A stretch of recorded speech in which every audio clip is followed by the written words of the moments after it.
আপুনি চাই আছে India today north east Assam. মই ৰাণা গগৈ আৰু এই মুহূৰ্তত আপোনালোকে দেখা এই দৃশ্যটো হৈছে গোৱালপাৰাৰ। বেয়া দিন চলিছে এতিয়া সাংসদ ৰকিবুল হুছেইনৰ। কংগ্ৰেছৰ এটা সজাতি দল সাংসদ ৰকিবুল হুছেইনৰ সৈতে গৈছিল গোৱালপাৰা উচ্ছেদিত লোকৰ কাষলৈ, কিন্তু গোৱালপাৰা উচ্ছেদিত লোকসকল যথেষ্ট ক্ষোভিত হৈ পৰাহে পৰিলক্ষিত হল। তেওঁলোকে অৰ্থাৎ সাংসদগৰাকীয়ে কংগ্ৰেছৰ সজাতি দলটোক লৈ গৈছিল সাহায্য প্ৰদানৰ বাবে, উচ্ছেদিত লোকসকলক সাহায্য দিয়াৰ উদ্দেশ্যে, কিন্তু সাহায্য গ্ৰহণ কৰাৰ বিপৰীতে উচ্ছেদিত লোকসকল ক্ষোভিত হৈ পৰাহে দেখা পোৱা গল।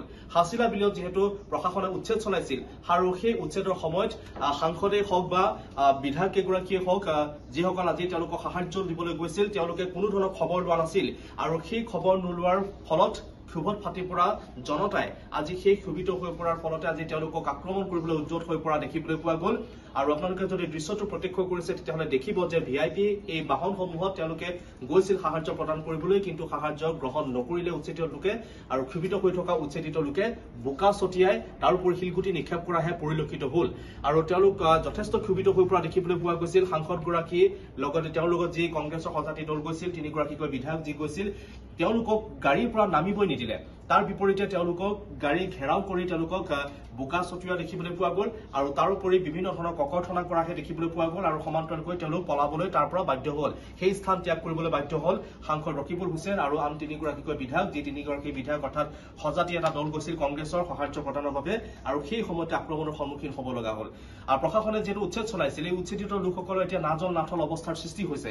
তেওঁলোক বৰ্তমান যথেষ্ট অৰ্থাৎ সংকটত পৰিছে, কিন্তু সেই সংকটৰ সময়ছোৱাত কংগ্ৰেছৰ এই সাংসদগৰাকী ৰকিবুল হুছেইন বা তেওঁৰ লগত যিকেইগৰাকী বিধায়ক গৈছিল তেওঁলোকে সেই সময়ত কোনো ধৰণৰ অৰ্থাৎ উচ্ছেদ বন্ধ কৰাৰ ক্ষেত্ৰত কোনো ধৰণৰ তেওঁলোকৰ পদক্ষেপ লোৱা দেখা পোৱা নগৈছিল, বা সেই সময়ত তেওঁলোকক মাত দিবলৈ অহা নাছিল উচ্ছেদিত লোকসকলক। আৰু আজি তেওঁলোকৰ বাবে খাদ্য সামগ্ৰী লৈ যোৱাৰ সময়তে আক্ৰমণাত্মক হৈ উঠিল এই উচ্ছেদিত লোকসকল। আৰু দৃশ্যটোত যদি আপোনালোকে প্ৰত্যক্ষ কৰে তেতিয়াহ'লে দেখিব উচ্ছেদিত লোকসকলৰ মাজত দেখা পোৱা গৈছিলে কি পুৰুষ, কি মহিলা, কি শিশু, সকলোবিলাক ওলাই আহিছিল।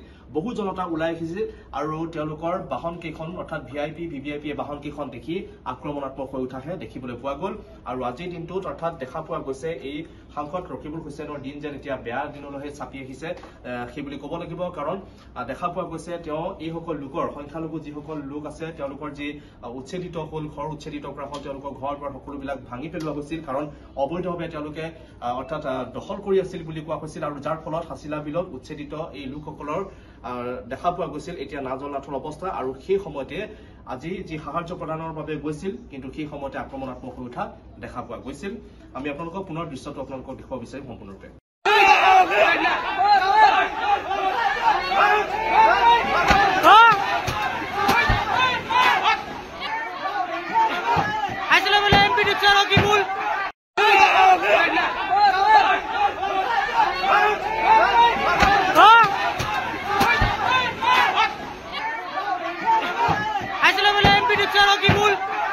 আৰু এই দৃশ্য আপোনালোকে প্ৰত্যক্ষ কৰিলে অৱশ্যে আৰক্ষী প্ৰশাসনৰ লোক তাত উপস্থিত আছিল, আৰু কথমপি অৱশ্যে তেওঁলোকে উচ্ছেদিত লোকসকলৰ পৰা বাছি ওলাই আহিবলৈ সক্ষম হৈছে। পশু খেদা দিয়া সাংসদ ৰকিবুল হুছেইন আৰু কংগ্ৰেছৰ এই তিনি সজাতি দল তাৰ পৰা সুকলমে অৱশেষত সেই স্থান ত্যাগ কৰিবলৈ বাধ্য হল। কিন্তু আজিৰ দিনটোত দেখা গল এই ছবিখন সাংসদ ৰকিবুল হুছেইনৰ দিন যেন এতিয়া বেয়া হবলৈ ধৰিছে, কাৰণ সাংসদগৰাকীয়ে এইসকল লোকৰ বাবে একোৱে কৰিব নোৱাৰিলে, যাৰ ফলত ক্ষোভিত হৈ পৰিছে উচ্ছেদিত লোকসকল। আৰু বৰ্তমান উচ্ছেদিত লোকসকল এতিয়া গোৱালপাৰাৰ সেই অঞ্চলতে আচলতে মুকলি পথাৰতে তম্বু তৰি থকা বুলি জানিব পৰা গৈছে, আৰু সেই লোকসকলক সাহায্য দিবলৈ গৈয়ে অপমানিত হল সাংসদ ৰকিবুল হুছেইন। গতিকে পুনৰ কৈছো, সাংসদ ৰকিবুল হুছেইন আৰু তিনিগৰাকীকৈ বিধায়ক অৰ্থাৎ কংগ্ৰেছৰ এই সজাতি দলটো উচ্ছেদিতৰ কাষলৈ গৈ অপমানিত হল। আৰু এই ঘটনাটোক লৈ আপুনি কি ক'ব বিচাৰিব আমাৰ কমেণ্ট ছেকশ্যনত জনাবলৈ নাপাহৰিব। চাই থাকিব ইণ্ডিয়া টুডে নৰ্থ ইষ্ট।